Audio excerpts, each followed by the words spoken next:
Okay, we're going to be reading in Mark 13. We've changed venue because we think we might have less gym noise over here. And Cyrus has graciously volunteered his living room to us. This is the parsonage, isn't it, Cyrus? So Cyrus lives in the parsonage. And in fact, that's another indication of how important it is for pastors to take Greek. Because what do they call the pastor? He's the parson. And why do they call him the parson? Because he parses. Because he parses Greek verbs. And where does he live? In the parsonage. So where does he parse? In the parsonage. See? So, it all makes sense. All right, first up tonight is Robert. And so Robert's going to start us off with verse 1 of Mark chapter 13. How's the sound in here? Very good. Muy bueno. Alright. And as they were going out of the temple, one of his disciples was saying to him, "Teacher, behold,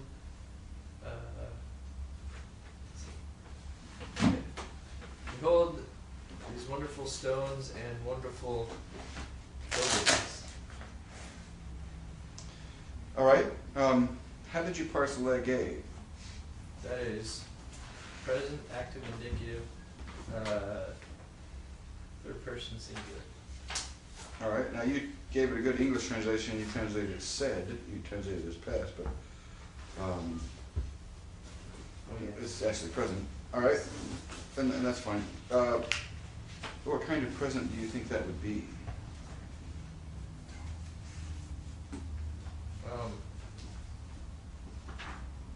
Is that? I don't have my cheat sheet. Or you gotta have your cheat sheet.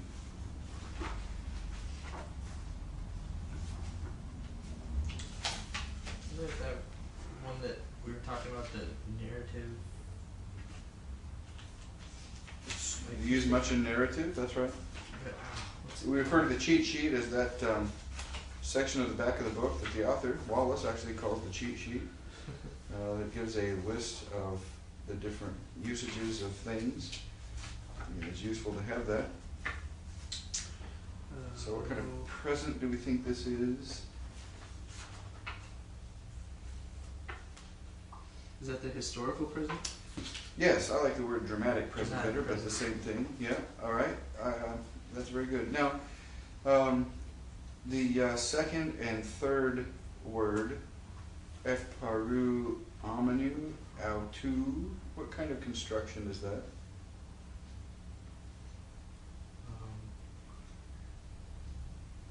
Not sure. Like I think you know this. genitive something? Yes, it is. What kind of word is ekparu amanu? That's a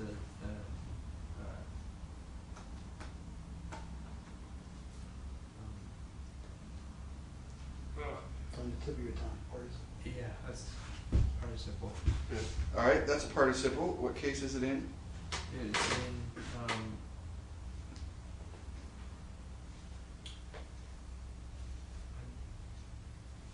thought it was in present, but I'm not sure. Well, it is a present participle. That's the tense. What case is it? Genitive, sorry. That's right. And then you have a noun, pronoun in the genitive. Okay, it is a genitive something. What is it? I'm absolutely sure you know this. He didn't translate the way it is, but He did okay with the translation. Not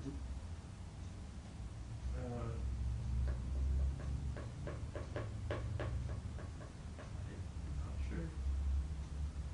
Anybody help you? masculine singular. Genitive of absolutes. Genitive masculine Quote, singular. genitive absolute. Absolute. Oh. What is a genitive absolute?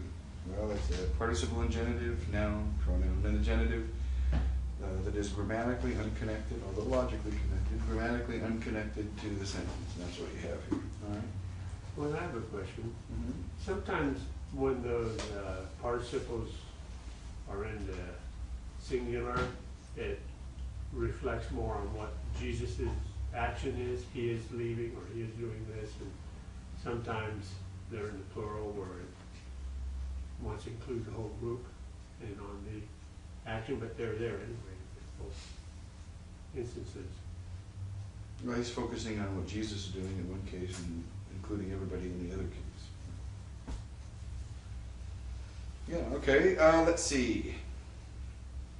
Auto, lege auto, what case is that? That is in the dative. What's the use? Is that the direct object? No, Oh, indirect. indirect object. Now, tone, mathe tone, what case are those words in, and what use of that case is that? That, let's see. That is also genitive.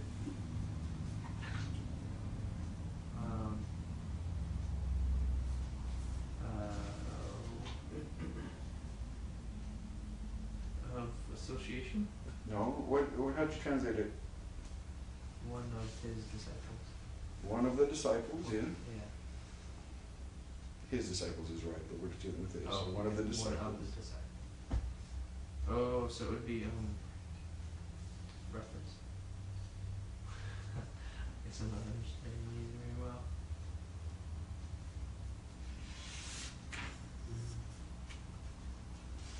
Oh,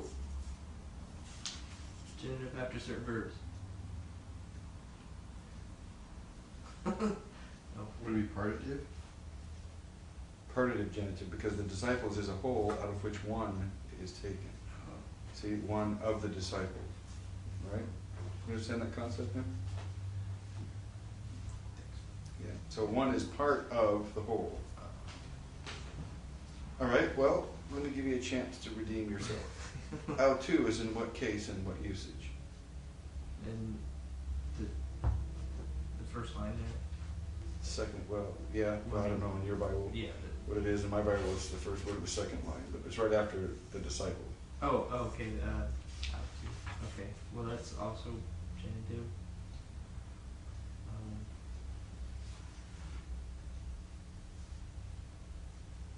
Of him.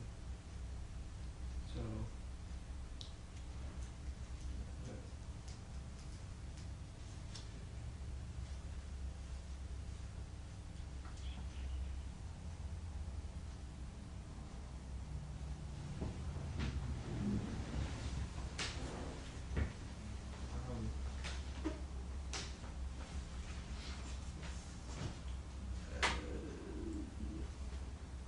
Is that another genitive absolute?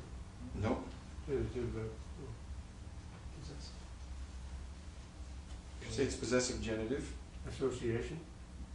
Well, Oh, okay, right there, yeah.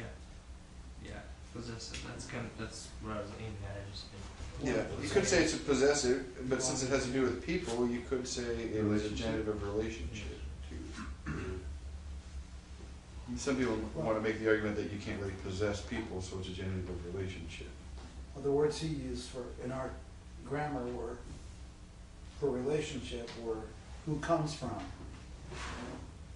Oh, One right. of the disciples who comes from Jesus, Well, As he opposed takes a to- narrow review because, as opposed to one of the disciples belonging to. That Right. would be possessive. Those are the words, we were. that's right, and he's taking a narrow view. I'm just saying that he would probably call it a genitive of possession, but some people argue that you can't possess people, so it's a genitive of relationship for that reason. But, the genitive of relationship that he would refer to, you would find, for example, in the genealogies. Right. This person of that person, is what it really says in Greek, and it gets translated, this person, son of this person. And when you're translating genitive of relationships and you're translating son of, don't think there's a mistake in the Bible if it's the grandson, right? Because you're supplying son anyway, right? That's the kind of idea. So it depends on what your view is on, how these relate. Are you going to define genitive of relationship more broadly, so you don't have to say genitive of possession, or what are you going to do? Usually, with a genitive relationship, as I think Wallace would define it, you really have to add words that really aren't expressed in Greek, in English to make it work, like son of, or grandson of, or something like that. But yeah, you're right about Wallace's view of that. All right, what case is didaskale, and how's it functioning?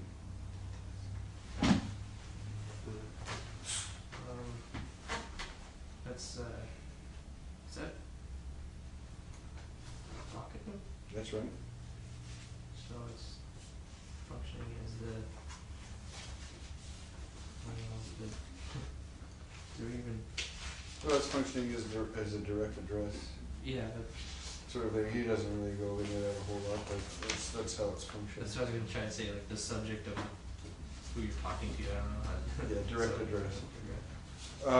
Yep. All right. What about how would you parse ide right after that?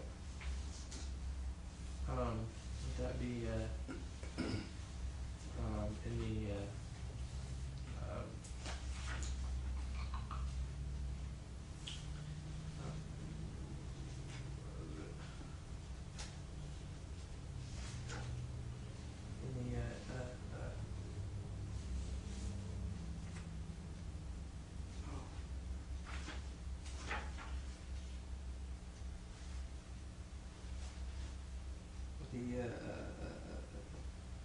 imperative of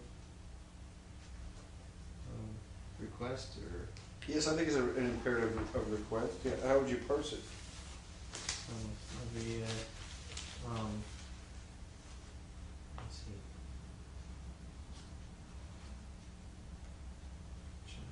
Imperative.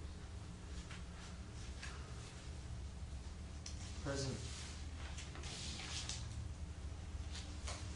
Yeah, present active imperative.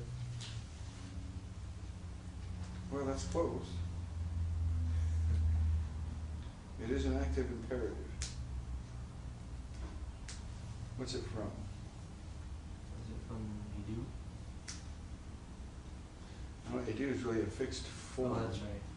that you might have almost expected here, but this is not that fixed form.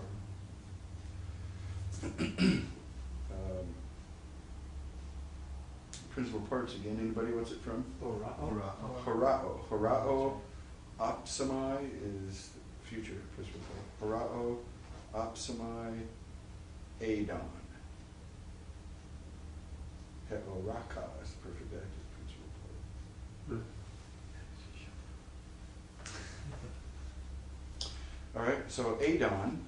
So how do you get ide from horao? Well, principal part of adon. But how do you get ide from adon?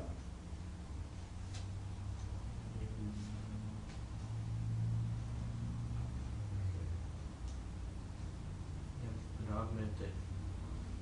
Okay, drop the augment off because it's outside the indicative. It's on the Augment only occurs in the past tense of the indicative mood. Adon. So you get id for the stem, and is your typical second aorist. Looks like a present, but it's a second aorist. Because adon, on, is a second aorist ending, right? Right. So you have to have a second aorist imperative ending, eto, ete, etoson. So it's second Second. singular. So Singular. aorist, active imperative, second aorist, active imperative, second singular from horao, I see. So, yeah, you're right, an imperative of request, I think, especially in this context where he says, teacher, look, that's not an imperative of command. Okay, look at the quality of stone, the quality of buildings. All right, well, let's see who's up next. Adam is up next for verse 2. And Jesus said to him, do you see these great buildings? A stone will not be left here upon a stone, which will not be thrown down. All right, very good. How do you parse a pen? Speak up. Speak up. It is Another's a train. imperfect active indicative, third singular, from Lego, I say. All right, now do you see any inconsistency in what you just told me?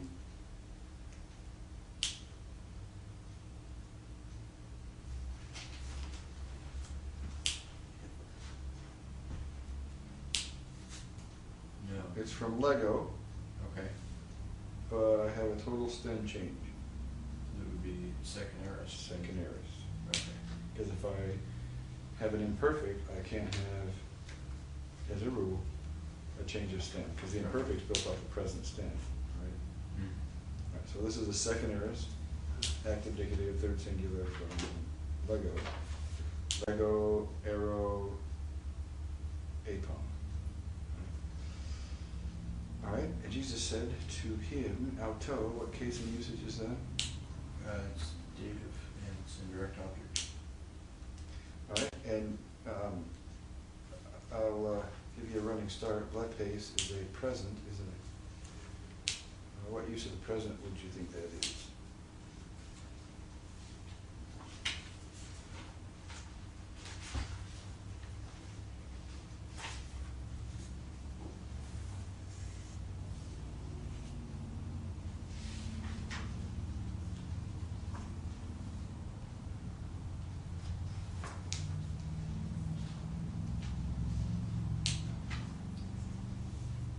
I'm gonna go with just a regular old instantaneous present.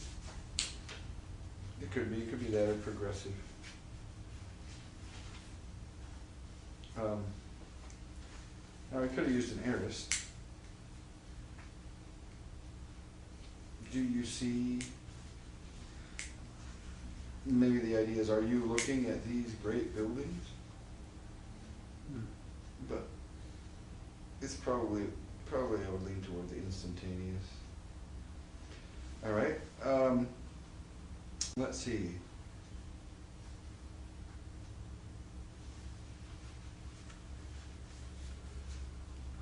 How would you parse fethe, do you think? It's aorist subjunctive, third singular, and from afemi to permit or allow. Or leave? Yeah, except you skip the voice, aorist, active number passive. Passive, sorry. Passive, that's right. Passive subjunctive. All right. What sort of aorist do you think that's going to be? Is it future, what do they call it? The predictive aorist, or remember what they call it here? Future system. Proleptic. Yeah, that's right.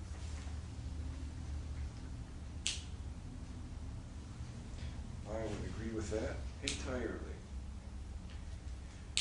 All right, how would you parse kata luthe, The exact same way.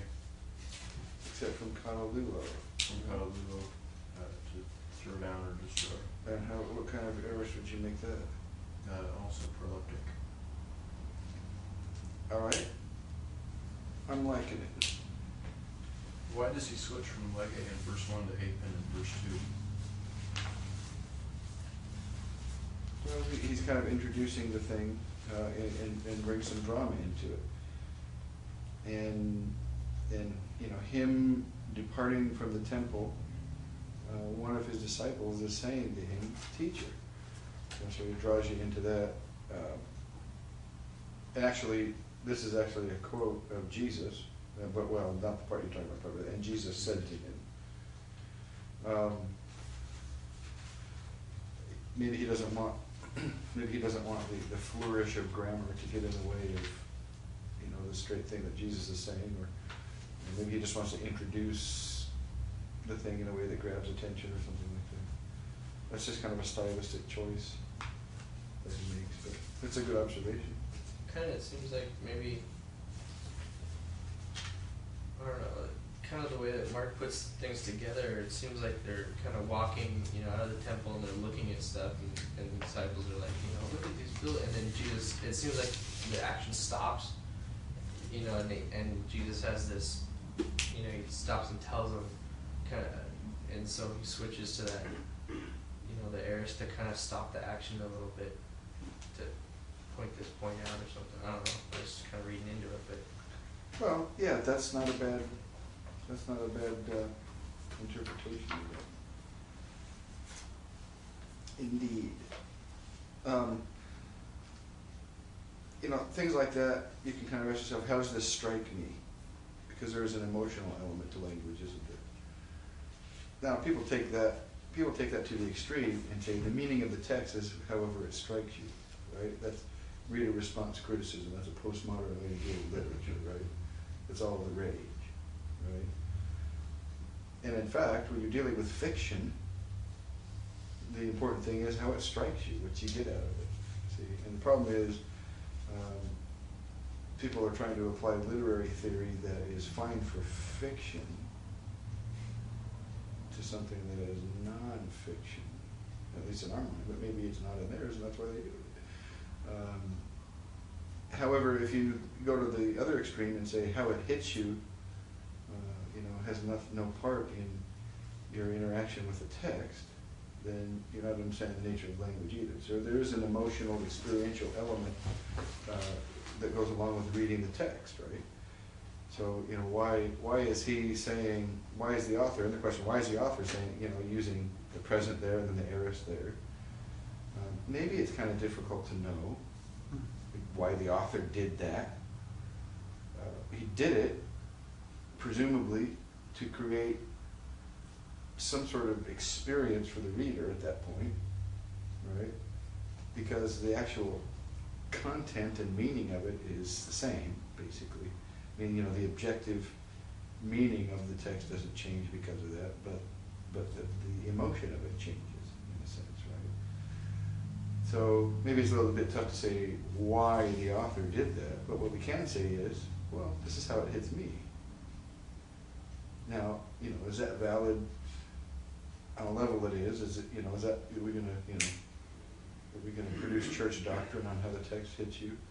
You know, probably not. But, you know, you might make a point in a sermon, because how it hits you may not be any different than how it would hit any other reader in general. It may get to why the author did it, so people would be hit in that way. So, you know, we are ultimately, in some sense, interested in the objective meaning of the text, because what we're trying to do is, you know, build doctrine and, you know, lifestyles around the meaning of the text. However, as a piece of literature, and it is that, right, you know, as our experience of interacting with the text matters, which is really a strong part of the point of reading it in the original language. Because you completely lose that, or at least almost completely lose that in translation. There's either too much literalism or conceptualism that isn't really right. Could you also similarly say that since Mark took some time to listen to oral tradition, or it took time for oral tradition to build 20 years, 30 years before he wrote this gospel, could you also say that he's recording not all the oral tradition, but just how it hit him? So certain portions were written for his reasons, well, for God's reasons too, obviously. But it definitely took time, and he must have had collected a lot of information that perhaps is that he simply chose one thing over another. Well, he's certainly expressing the story as it strikes him. And, yeah, absolutely. Now, how much of this stuff? I mean, you certainly see a particular style in Mark. How much of that comes from Mark, and how much of that's passed to Mark from whomever, whether it's influenced by Peter. Whether it's Q or whether it's Peter, you know, or whatever. It's hard to tell, but certainly Mark and his personality has its imprints all over the book, and all through it, style-wise. You know. But you know that as you think about that, kind of there's almost a casualness to verse 1 You know, they're leaving and, hey, you know, look at these awesome stones built. It's almost like just kind of almost making conversation. But then you get to verse 2, Jesus is seized on it, it becomes very serious. They're saying, Jesus said, you know. And so that's kind of the tone I think I get out of it like that. And, you know, you could make a point in a sermon or Bible study of that.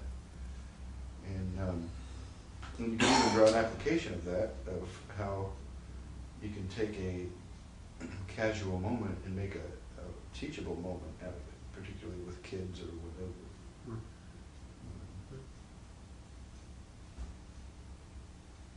That doesn't have a lot to do with the content of the passage, but it has to do, you know, with sort of the process that's happening in the interaction. Okay, Pastor Joe, tackle verse 3 for us. I should have said tackle. It means this is your Monday Night Football. Just got football in mind. And as he was sitting on the Mount of Olives, opposite the temple, I'm going to say it like this: Peter and Jacob, That's not it. and John and Andrew began questioning him privately. There's that kata, Indiana. Yeah, and the interesting thing is you have Peter, James, etc., 4 of them. And epiroton. Is it a singular? How would you parse that? It is singular. It's a imperfect, active, indicative, third singular. Maybe just Peter questioned him, the rest were along for the ride. Yeah, and you already gave a good translation of that. You already chose a use of the imperfect. Aggressive. Yeah. Yeah. Began questioning him. I like that. What kind of construction is kathemenu autu at the beginning of that? It's a genitive absolute. Very nice. I was going to cry if you didn't get that. Only because we talked about it so long with... I remember that, yeah. Now, if he had verse 3, I'm sure that he would have gotten that. All right, so they're sitting unto the Mount of Olives, opposite the temple. I wonder why he uses ace there. Yeah, I wondered that too.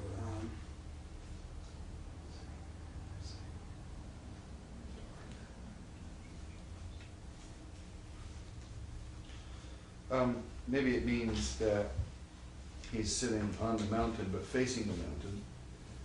Maybe the disciples are sitting in a way that they can see the temple. I don't know. Oh, If he's sitting one way and they're facing him, I don't know whether that's the case or not. But it just seems like an interesting use of the grammar there.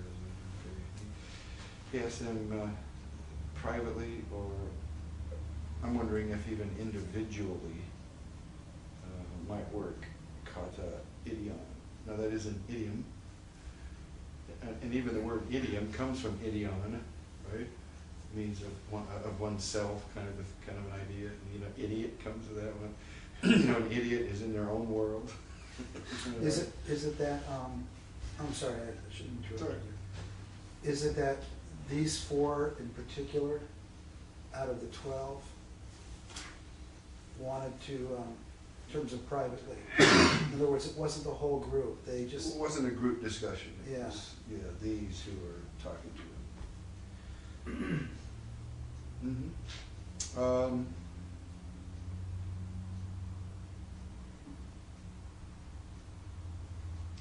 Yeah. What function do all those named people, those names there, what function do they have in the sentence?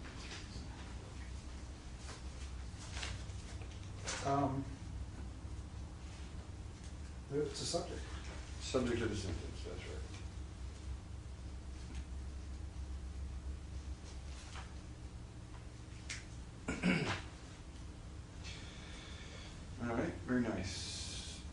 let's see who's going to be next. Numero cuatro is Mr. Cyrus. Tell us when these things will be and what the sign, oh, okay. And what the sign when all these many things will be fulfilled. Okay, what do you mean, what the sign?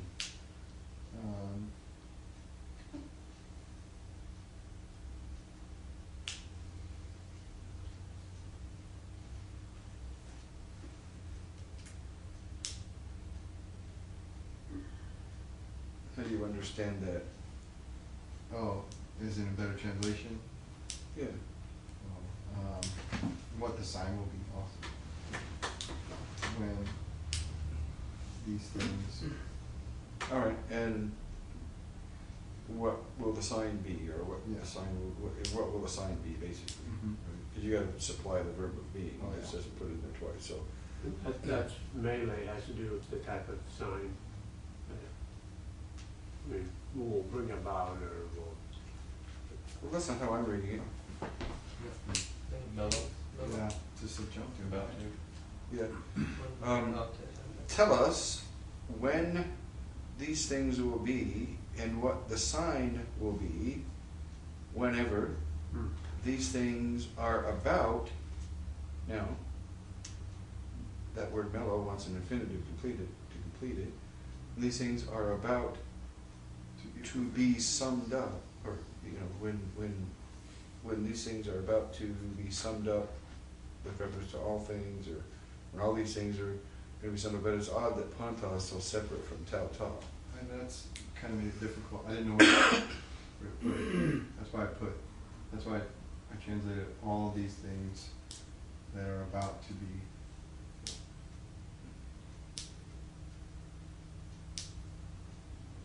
Yeah, so it's a little tough to know how to translate that, but whenever these things might be about to be summed up, or you kind of get the idea of the summing up of all things, right? Mm-hmm.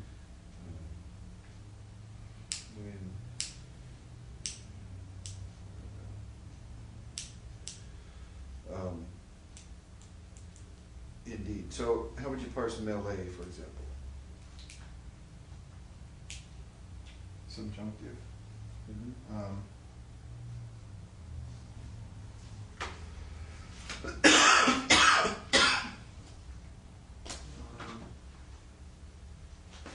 Third singular. All right. Present active. Present active subjunctive, third singular from mellow. Mm-hmm. Let's back up a little bit and ask how you might parse apon. Second aorist.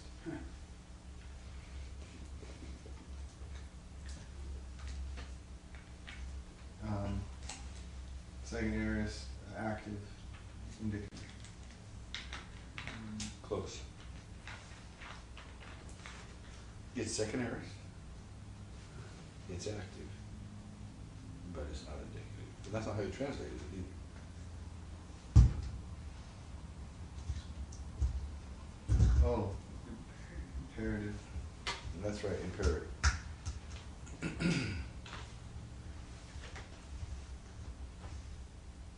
Accurates, tell.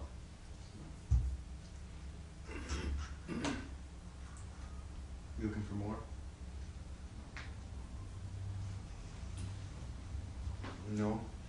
But what use of the imperative would it be?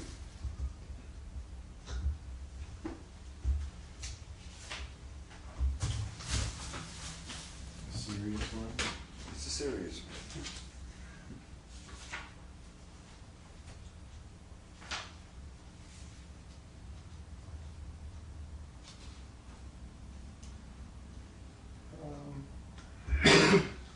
For request? Yeah. Because it wouldn't be a command, would it? Would be.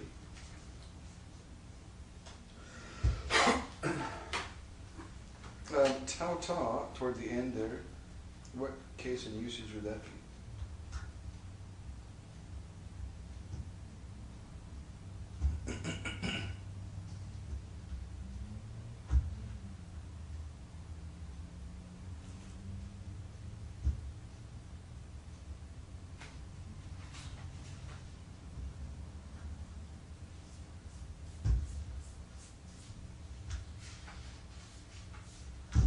What case is it? Attributive? Pardon? Attributive? That's not a case. Oh, case. Accusative, I mean? That's, And that's that's not a the right case, but that's not right. one. No, it's nominative. It's nominative. So its use would be,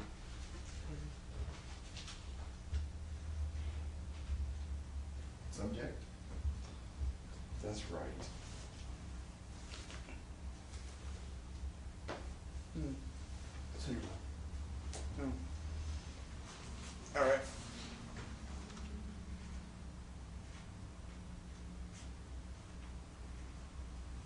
Okay, good. All right.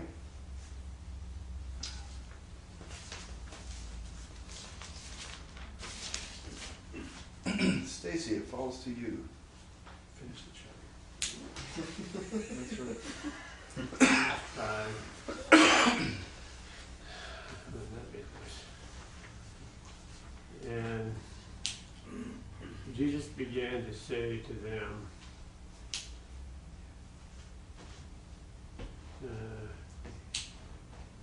see that no one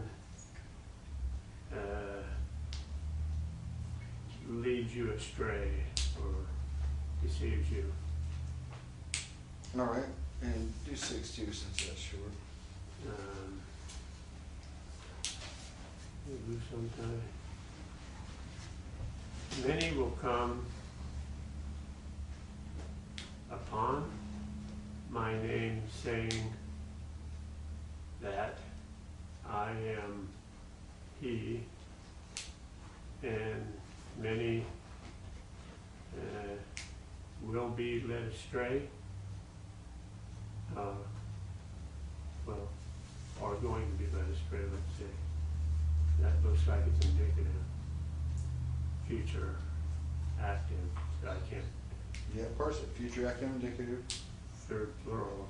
Okay. What case is Paulus?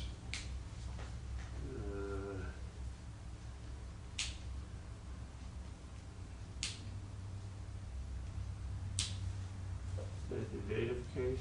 No.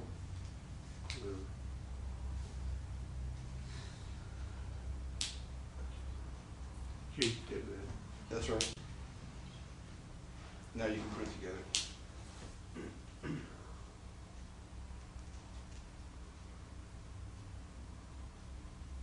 Many will come out in my name, saying, I am he, and Many are going to or will be, now you make it a passive. or, and many have been deceived or led astray. What, now, accusative case, what's that going to function as? Paulus, probably. Oh, You're making it the subject, which you can't be because it's accusative. let's see. You're right.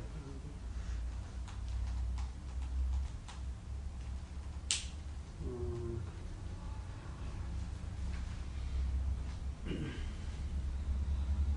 I don't know.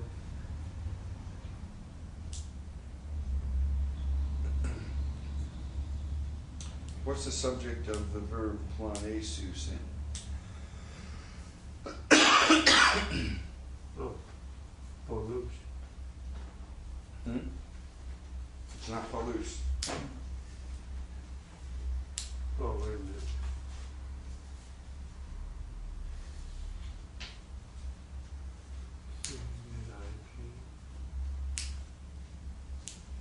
It goes back to Pauloi. The subject's within the verb, but that subject relates back to Pauloi. Okay, right. Many will come in my name, saying, I am he, and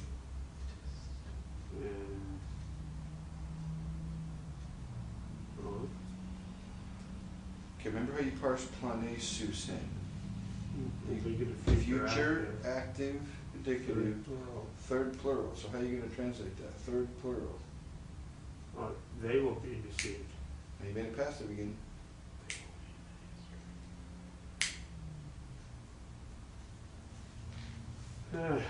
They Will will lead many astray. deceive Many. many. Ah, See? See that?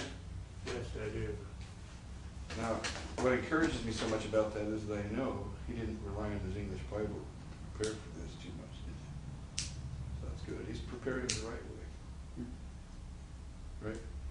Am I right? I forgot all about that verb, deceive works in there too. All right, and they will deceive many. I have a question. Yes, sir. Ego e me. I am he, or I am I. Well, when we say I am he, we're adding a word to that, right? Mm-hmm. Like, I'm just wondering if this, is this an allusion to the I am? Well, I thought about that too. I'm saying I am. Which Could be. is, Usually, what we've seen in the past is talking about God, or, I be. maybe. Isn't that what we got Jesus Yeah. almost stoned and John, yeah, before Abraham was, he says, I am. Yeah. It's taking that. I go, I mean. Could be. Could be an allusion to that. I'll go with that. That's what I always thought it was. that preaches better.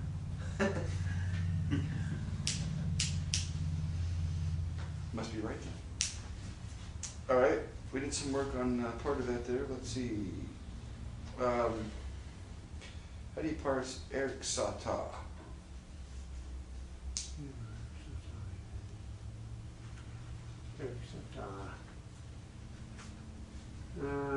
Jesus began to say to them, okay. And I'll call it an indicative aorist active, third singular, from Say it again.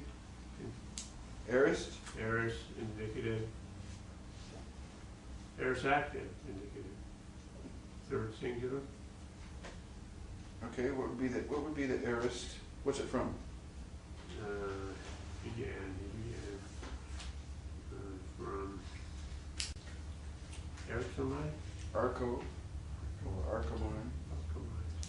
But what would be the aorist active endings? Sa, sauce, said, salmon, satay. Those are there. So where do we go from here? Now, if it's from Arco or Arcomine, I see the alpha is lengthened, so that's augment. I see the key has turned to a xi, which is hiding my sigma, but not hiding it very well because I see it. So we have a sigma, and my coupling vowel is an alpha. So this word is screaming to me with an ear-piercing scream. I am aorist. I have an augment.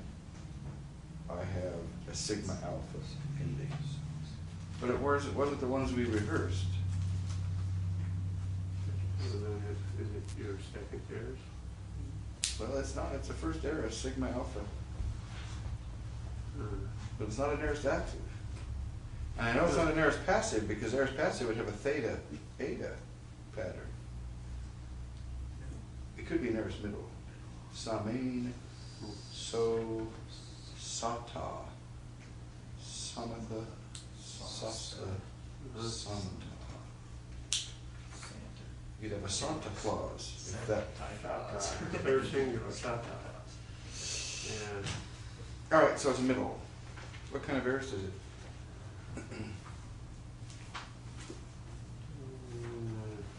Now you have to get this right, or we're going to beat you with a wet noodle. Can we turn the water on?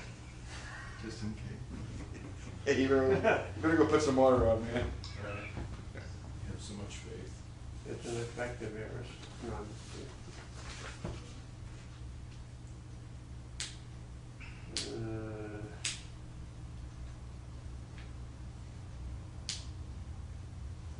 Dramatic aorist. What kind of noodle you want?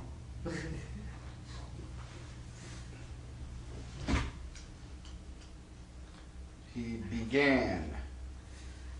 So it's punctiliar. He began. They're all punctiliar. Well, I see what you're seeing. You get that in the first one, but Oh boy, yeah, it's an immediate past aorist. He began. just Could you say he Go down the ingressed list. to say to them? huh? He ingressed to say to them? Oh, yeah. Remember, the ingressive aorist talks about an action that's begun, the beginning of an action. Egress. Is Oh, ingress. Ingress and egress. Egress is going out, so that would be the end of the action. Ingress is coming in, right? So that's how you can remember that. So that's the beginning of the action. Well, the word itself is he began. It kind of has to be. So lexicographically, it kind of nails us right into that. That's what it says. Very nice. I'll make a note of that. Ingress I City. know you're not writing in your Bible. All right. It's all over in that. This is really reading that. He's making his own cheat sheet. Yeah. Interlinear. Well, it already is. You know what that means? You got to use a different Bible for the final. If you're writing in Okay, that. that's true. Just so you know. I got different ones. All right, that's fine. Use an No, English one. that's right. Use an Can air. use my NAS. Use the interlinear. All right, let's see. Let's stay focused here. Let me see. What else can we ask Stacy here? Can you parse legain for me? The word right after that. Legain. It's a infinitive. Yep. To say to them. From Lego. I would call it present active infinitive. You would be just exactly right. What's the case and use of autois?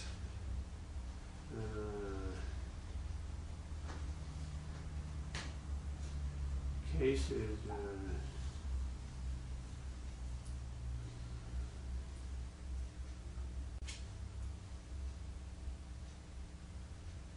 I'd like to say it's the date of the case, Then you would like to be right. plural, It's plural. use. Don't make it hard now.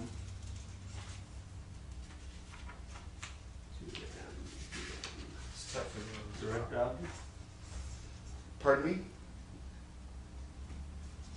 direct object use, Excuse me? indirect object. Thank you. Okay, indirect object, right. Very nice. So I just didn't know if I didn't hear that in front of the direct part. You probably didn't. All right, good. How would you parse blepete? From Blepo.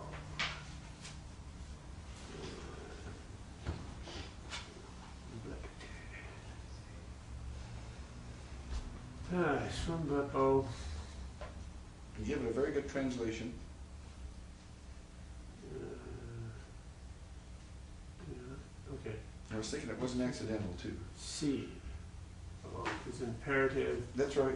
Ambiguous form, because that's the same form as an indicative would be, but in the context it would be imperative. So you have a present active imperative, to P, from blepo, right? Etoson. Yeah, second plural from Blepo. Mm-hmm. All right. What kind of imperative do you think that is? Don't make it hard. Oh, it's command. That's right. Now, I will allow you to seek help from Pastor Joe on this one. I think he kind of got off easy on his. The next one is planese. How do you two parse that one? That would be, oh, we saw that before. It's the ending says it's subjunctive, That's right. and it's aorist. There you go, because we don't have an augment because it's subjunctive, very nice, but we have our lengthening of the contract vowel. That makes it a passive then. It does. No, it makes it active, I'm sorry. It's active, that's right. Lengthening of the contract vowel because it comes before a temporal infix of sigma, which is typical of the aorist. Aorist, active, subjunctive, third singular from planao, to deceive or lead astray. So what use of the subjunctive do you think this is?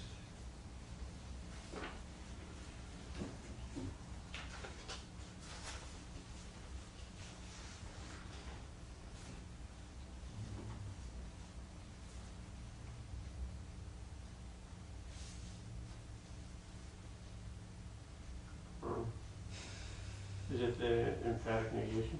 That's right. Now, same word, what use of the aorist is it?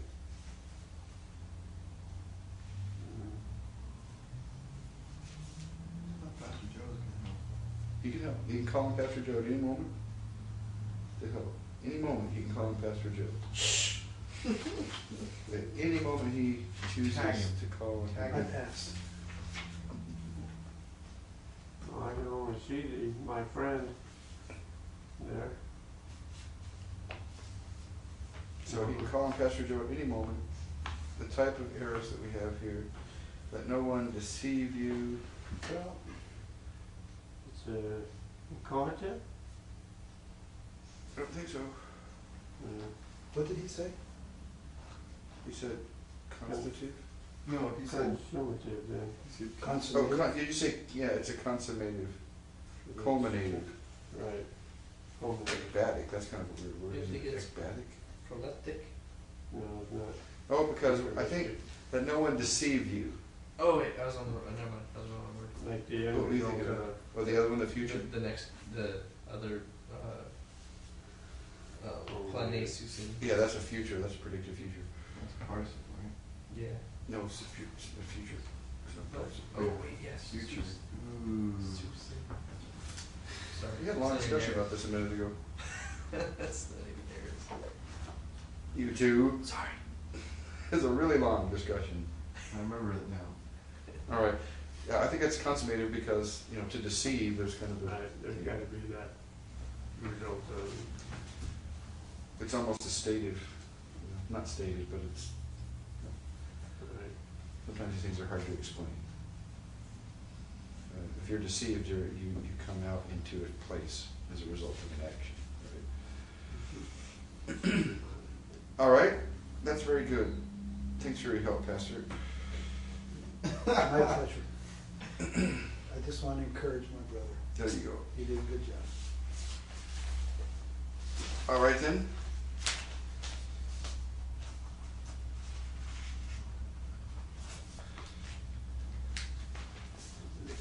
Who would like to do another verse? I'll try one. All right. We're in 7, right? Yep. But whenever you may hear of wars and rumors of wars, do not be disturbed or frightened. It is necessary to be, but not yet the end.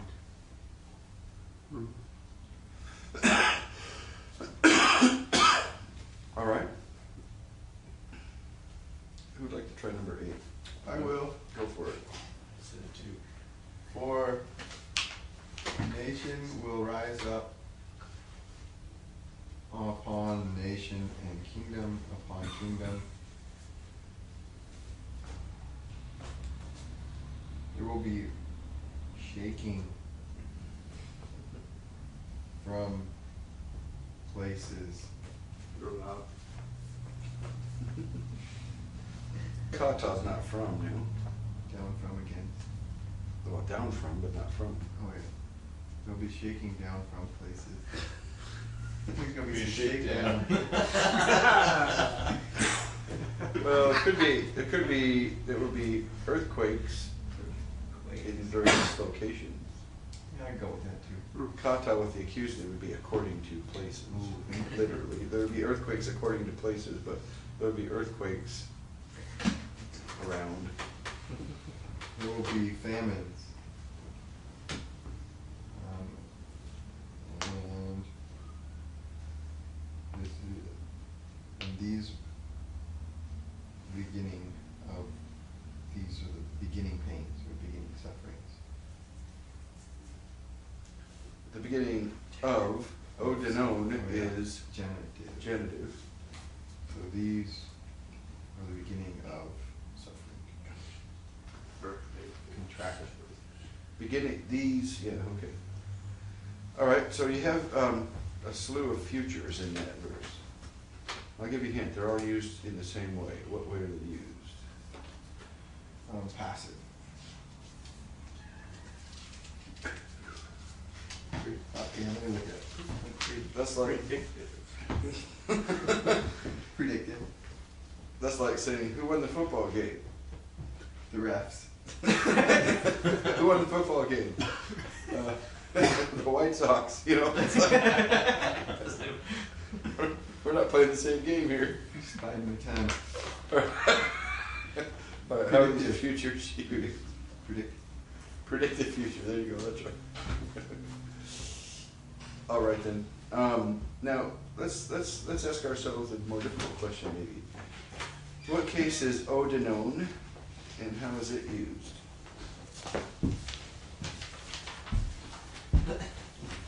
It's genitive, isn't it? He left us. He's going to get wet noodles. If he were a gorilla, I'd say he was a leftist gorilla.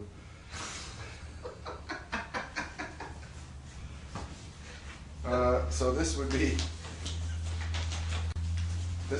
a genitive, wouldn't it, Cyrus? Yes, sir. Yes. We said us, so I mean, I thought it would open it up to the rest of the group. So. Yeah, that'd be fine. All right, so this is a genitive. What kind of genitive do you think this is? Reference? The beginning of birthday. Reference? Negative? Hmm? Partitive? It's not part of it. Because it's the beginning of the Predictive larger whole. genitive? Predicate genitive, you mean? Yeah. I don't think so. Oh. Genitive. Source?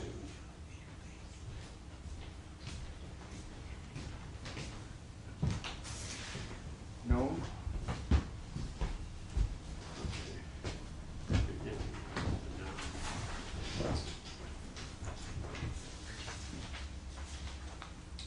There are a lot of these to choose from, so it kind of makes it fun to take a stab at it. Beginning of birth pain. What kind of Does it have a genitive is time? that? I don't think so, but that's a good guess because we're talking about time here, right? Beginning of birth pain. Well, you might even make an argument for that.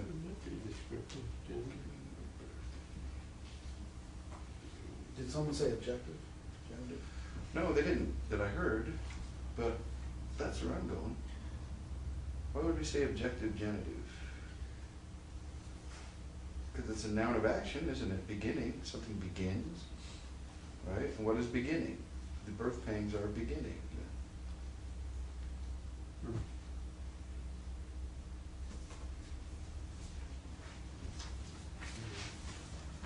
Isn't that exciting?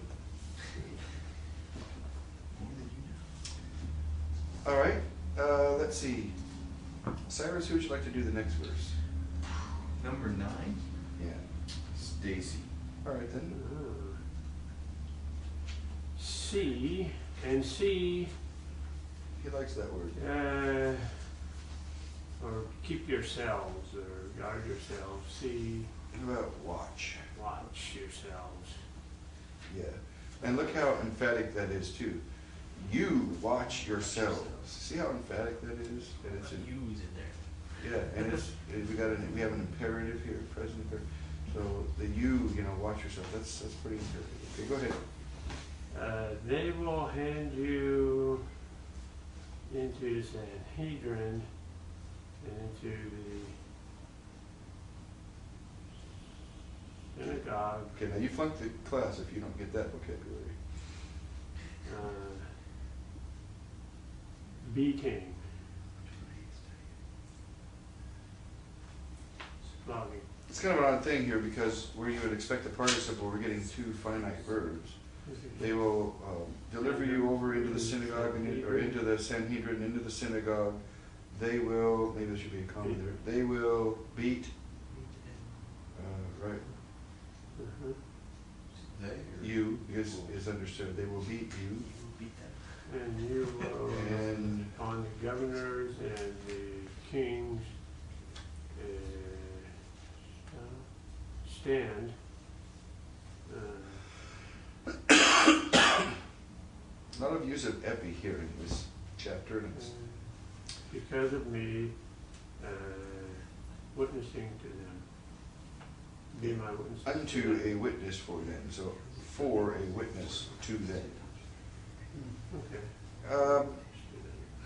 Let's start with the last word, autois, case and usage. Anybody? Anybody? Dative, indirect object. Nope, dative, but I don't think it's indirect object. Witness to them. Be Direct a object. witness, you will be a witness to them. Direct object.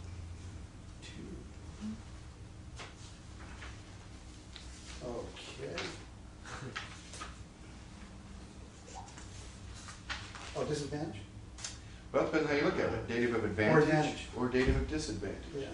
You know, if you're going to assume that they are not going to respond to positively the witness, it becomes to their disadvantage, right? Which is probably the point. Yeah, very good, nice. So you could almost be against them? Pretty, well, you You told could them translate it that way. they would suffer for him. So, I mean, to their advantage. I think you could be justified in translating a witness against. Because they're bringing Yeah, you, against. I mean, it kind of seems in the context they're bringing you in to accuse you of stuff, and yet it'll, instead of them accusing you of your testimony or whatever it will be. Yeah, okay, so we probably fairly, I mean, well, maybe I shouldn't assume it's so easy, but that imperative there, the first word's an imperative, and that's gonna be an imperative of command, right? Then we have a future, a couple of futures. What kind of futures? Indicative, future active indicative. Okay, predictive, they are future active indicative, but they're predictive kinds of futures. which ones? Paradosusin. Okay. Now, notice the parsing, paradosusin. What's that from? Didomi. What's our rule on me verbs? Yeah, right, didomi, doso, that was one of our, so that should have helped you. But what's our rule on me verbs? Iota reduplication is the present system. Epsilon reduplication is in the perfect system. No reduplication is in the aorist system or future, because both of those are aoristic, right? Hence no reduplication. And now I have a regular old future ending here, su-sin. That's like O-A-A, amen, eta, usi, only susi for future. So I can tell that's a future active indicative third plural. Right? And those are predictive futures. All right, who wants to do number 10? Now, Stacy, who do you want to do number 10? And my friend Pastor Joe. Pastor Joe. Maybe you can do 11 too. Okay, let's see here. Okay. Nations first, okay. Oh, that's right. And into all the nations first, it is necessary to preach the gospel. I have a friend who says when the last lost Gentile comes to Christ, then the rapture happens. Yeah, right. So they're trying to speed that up. A lot of people being born every day. It's gonna take a while. That's right. Okay. Well, not that they all have to come to Christ, but when the last Gentile who's going to come to Christ does. Oh, that's how they get around that little. Yeah, we're Calvinists after all. Is that tape on? Okay, anyway. Mental note at this time, go back and read that. Yeah, take out any reference to Calvinism. I'm teasing. All right. Okay.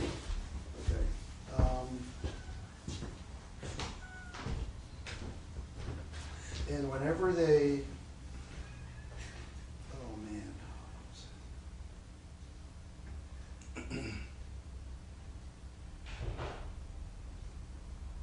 Is it whenever they arrest you? Lead you? Whenever they lead you, and in the participle,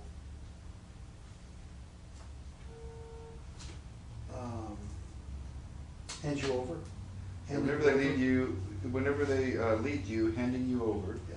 Now, present participle, so what we learn, that is action concurrent with that verb, so they're leading and handing over are really the same action here, right? Okay. Right, okay. Do not be anxious beforehand what you should say, Okay. but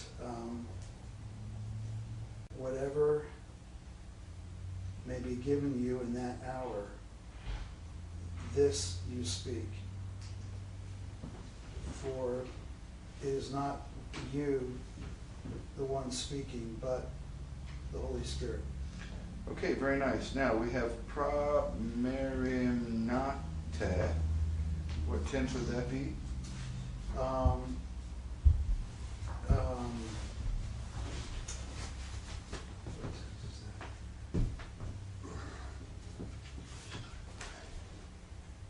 Is it present tense?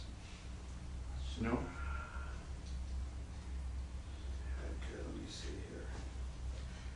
Because you have to ask yourself what ending that would be. Well, hang on a second. Isn't it, it's I not think- present, actually, I think it's you're not right. present, I think- present imperative? Second Yes, plural? actually, you're right, it is. It is. Well, I'm thinking, yeah, I was thinking that the sigma got dropped out because of the new, but then there'd have to be a lengthening of the contract vowel, which didn't happen, it contracted, so that's present tense, so I stand corrected, it's present tense. Present active imperative, second plural. Okay. So what kind of present would that be? Do not worry ahead of time.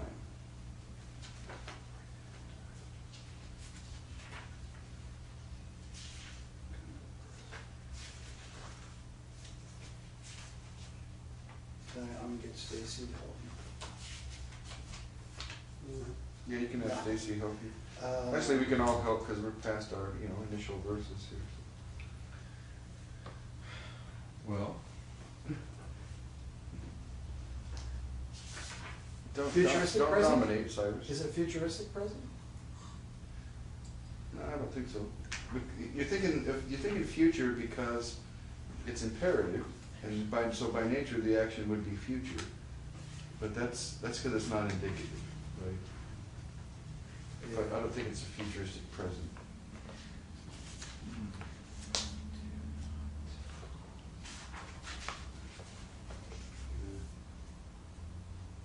Hmm. I suppose if you thought that he's giving almost a proverbial kind of principle here, you might say nomic, No. right? It's almost He's proverbial. giving a what? It's almost, you could take it as almost proverbial. Do not worry ahead of time. But I probably would prefer the progressive present, because the idea is probably a gnawing, continuous kind of worry. Yeah. I prefer the latter. I prefer the latter, but we're kind of almost moving toward almost a proverbial, and you might have a hint of the second, the nomic, or the first one. You might have a hint of the nomic there. I think it's primarily progressive. That's kind of what I'm thinking. Those are interpretive questions, though, aren't they? It's good to be forced to ask those questions. All right, Pastor Joe, who would you like to read next? Colby. All right, Colby. Right, where are we at? You've done 12. Let me see, Verse 12. who hasn't done another one? Maybe special. Adam. Who wants to do it? I'll go. 1 Adam 12. Hey, it is 12. Mm-hmm. Used to be on TV. You probably don't even know that show, do you? It's Do those shows it's a have Pleasant sound? Active rerun. Was it? It was either Hawaii or Chips, wasn't it? No, it was, It was Adam 12, wasn't Yeah. it called that? yeah, Was 1 it Adam called? 12. Was Yeah. that The the police show, yeah. 1 Adam 12. Oh, 1 Adam okay. 12. Us old guys remember that. Yeah. Was that with sound? It was black and white. Was that before Staircase and Hutch? Yeah, I don't know, I think so. Brothers. Yeah, right after the Marx Brothers. Anyway, verse 12. We have to have a moment of distraction or our brains will begin to smoke. Let's see, and brother will hand over brother to death, and father child, and children will rise in rebellion on parents, and they will kill them. All right, why don't you do 13 too? Happy verse. And Yeah. You will be hated by all on account of my name.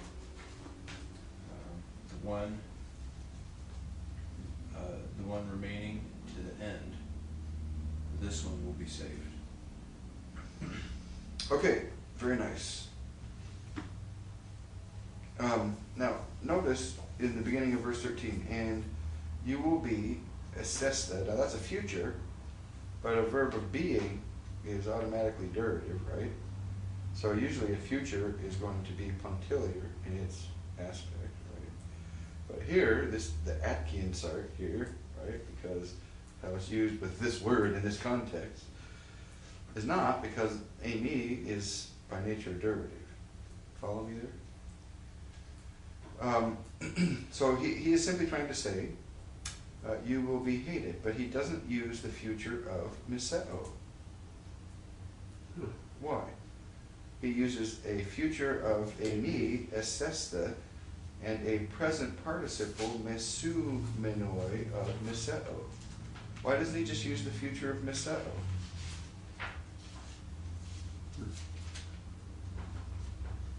Because it's going to be a lasting thing. Because the future of miseo would imply a punctiliar kind of action. Yeah, next Tuesday you will be hated. Yeah. He's trying to say, he's trying to bring out the progressive nature of the hatred. You will be hated continually, kind of an idea. Now, what do they call this? What is this construction called?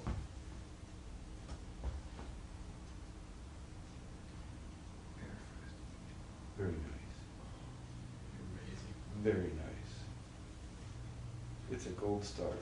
He should get a raise. You will get a raise. Bigger house. In fact, since your paper's on top and you had that answer, I'm just going to raise your score 1 point for you. Periphrastic. Very nice.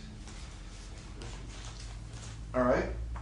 And so he uses periphrastic to make a future concept present in its aspect, or in its Atkinsart.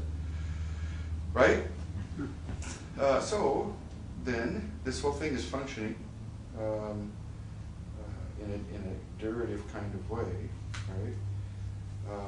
Even though it's a future thing. So we can ask ourselves, what kind of duration are we talking about? So now we're going to look at the present tense, right? Present participle, present tense. What kind of present is that? Extending from past to present. Or longer than that, though.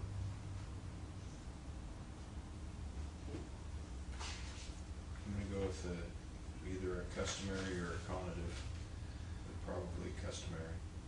Well, yeah, they're going to do more than try to hate. It has to be an action for them to try to do something, because they can hate. It's Oh, not like if somebody wants to hate, they've hated. right? Yeah, I was thinking something else. Yeah, tendential is probably a better name, but, you know, they. Yeah, I was thinking like it's gonna be their tendency to hate you, cause I saw tendential in there. Well, tendential doesn't mean tendency necessarily, tendential really means they're going to attempt something. Oh, okay. I'll try Yeah, really hard. customary, habitual. That is, so there's going to be, the hate is going to be customary or habitual.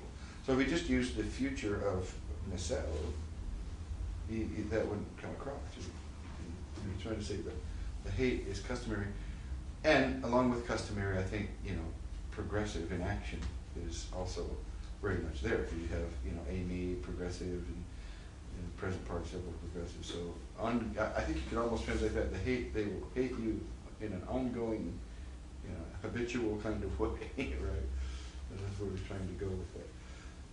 That point we'll probably preach, won't it? Mhm. All right. So thesetai is a future passive, isn't it? I think. What kind of future would that be? Just predictive. Yeah, okay. Who would you like to read verse 14? Out of the one person that's left, I'll pick Robert. Okay, Robert, why don't you take a stab at that? That's what I'm gonna do too. Okay, but when you see, I'm guessing that's like the detestable thing, Good. Hmm? usually translated desolation or the abomination that causes desolation or whatever. The abomination of desolation, that's right. Standing where, I translated, I remember it ought not, or where it shouldn't be. That's right. And then the second, isn't this like,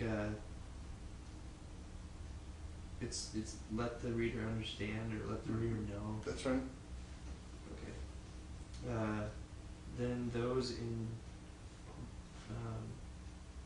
Judah will flee into the mountains, or into the mountain. Okay, we'll. Oh wait, no, into the, Well, into the mountains are fine, but I'm worried about fugetoson. uh-oh.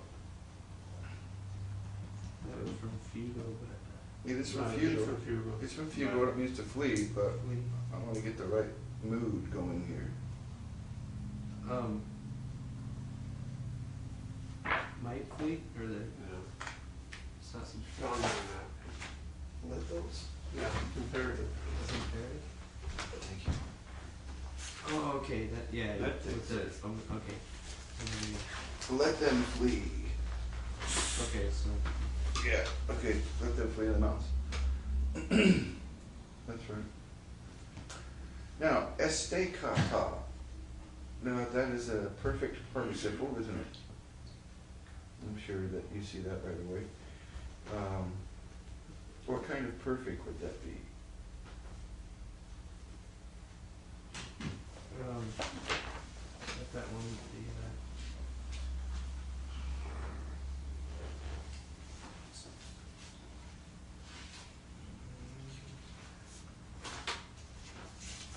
which one's the one that, extensive? I think it's intensive. Intensive? Well, Well, he's standing, right? so I think, in other words, I'm saying that the result is emphasized. Isn't When you see them there. Isn't that one of the ones he says is usually used as perfect with the present force? Well, That was gonna be my second guess. yeah. Yeah, and that just takes it even further. That takes the result even further, so that the whole original is gone. So you're right about that, and you could say, I think you could say that. Maybe that's a better choice. Standing. Although it seems to me that if all he wanted to say was, well, I mean, some words like oida, you figure out the history of oida. Oida really is the perfect of horao, right? I have seen. If I've seen something, I know it. right? So that word, is understandable, that really does have a truly present force. But you could use the present form of the word for standing, right, or whatever. And so, is it exactly the same? Well, maybe it's really close. But when you say perfect with the present force, my opinion, I almost want to say, and this is cutting hairs a little bit, but I almost want to say perfect with almost the present force, right? Because you could use the present. Not so with oida, but with histemi, could use the present.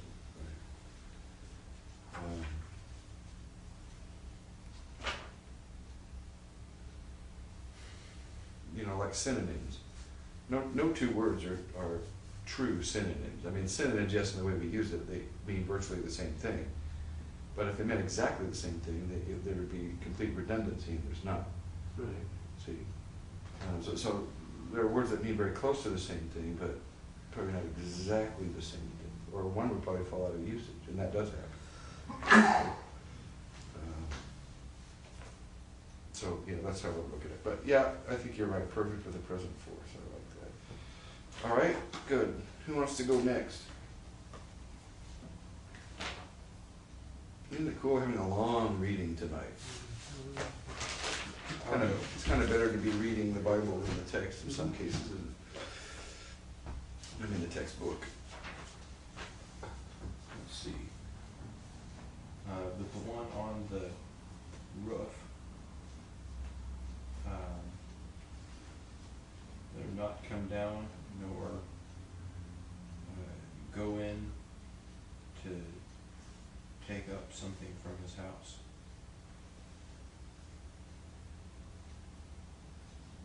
All right, keep going. And the one in the field,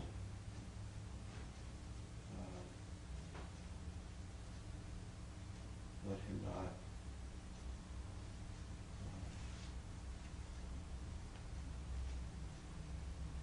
turn. Yeah, return.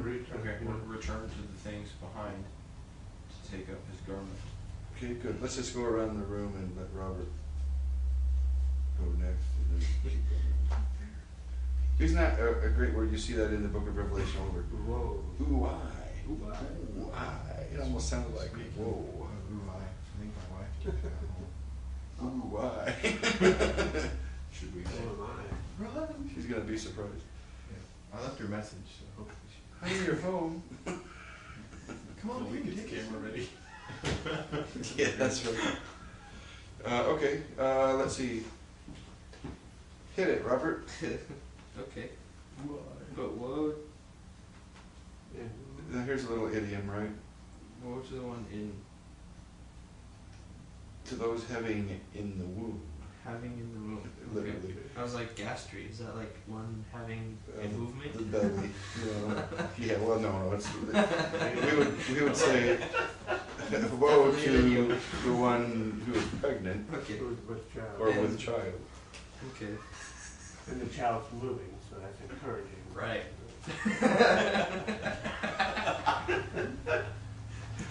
Whenever it starts getting late, just for the tape, this kind of stuff happens. You just have to cut us some slack. Okay. What are the one with child? And the I don't know that word. Well, what do you do with child? Oh, okay, that's that with child. No. What are the one with child and to the ones with child and the ones nursing? Oh, nursing in that day. Okay, good. Stacy? Those days? Pray Yeah, and those pray that it might not be winter. Okay, Pastor. Oh, I had an easy one. For there will be in those days tribulation of what sort, or such as has not been from the beginning of creation, which God created until now. And will not be. Yeah, there you have And aorist subjunctive, but that probably is a Right. predictive aorist sort of a thing. Futuristic aorist, even though it's subjunctive there. Yeah, that's an awful long sentence to say it's gonna be a bad tribulation. And so it's really trying to emphasize how bad the tribulation is gonna be, it seems to me. All right, and if the Lord did not Shorten. cut short the days, no flesh would have been saved or would be saved. And what do we do with the pasta? There's passive subjunctive, what? The pasta? Oh, well, no flesh. So it's negative, so all flesh. The opposite of that is no flesh. No all flesh. No all flesh, yeah. So it's kind of hard to get all those words into English. But on account of the elect whom he chose, he shortened the days. And that brings us back to our Calvinism again. All right, I think you're up, Cyrus. And then, if someone says to you, or might say to you, Mm-hmm. behold, here the Christ, Here is the Christ. here is the Christ. Behold, there, not believing. Behold there, then what? Yeah, do not believe. Okay, 'cause that's imperative, isn't it? Mm-hmm. Okay, Adam? For liars will arrive, is that right? No, false Christ. False Christ will arise and false prophets, and they will give signs and wonders.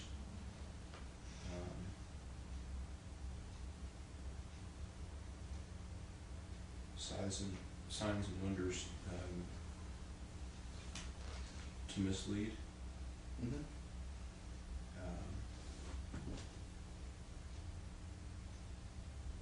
To mislead if they are able, the chosen.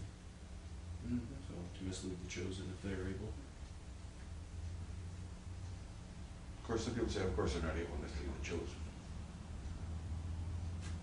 But, Perseverance. of course, the chosen are not going to be misled to the point of losing salvation or that you can't do, or not being saved. But are the chosen ever misled?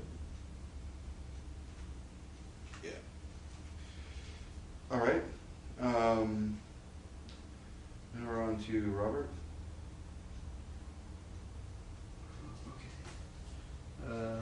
But you see,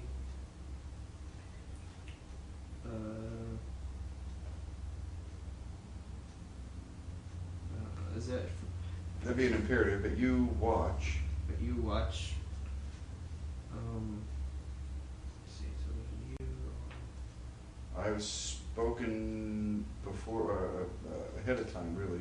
oh, okay. To I was you like, how do all you things. translate the, cause that's from, I've spoken all things to you ahead of time, basically. so would that be, but, see, I've spoken, No, I say, but you watch. I think Okay. I have spoken all things to you ahead of time.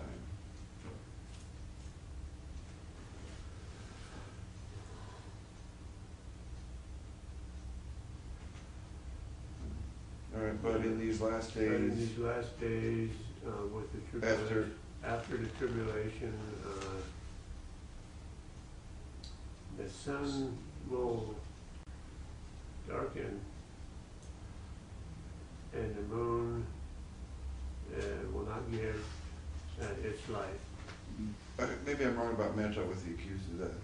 I think that's better with, isn't it? Huh? I think it's I did with. with or I after. think with, huh? I think it's either. Either, isn't it? Yeah, well, okay, but with the tribulation, Tribulation. the sun will be darkened. And then the moon will not give its light. Okay. All right, Take a good. It is after. accusative. Is it? Okay, cool. After or behind. All right, good. Stick with your first instinct, I guess, right? Okay. No, because my first instinct was with. And the stars will fall out of the heavens. Here's another example. This is future, right? And the stars will be from the heavens falling, right? So if you just said the stars will fall from the heavens, that could just be a boop. But I think here you're going to see stars.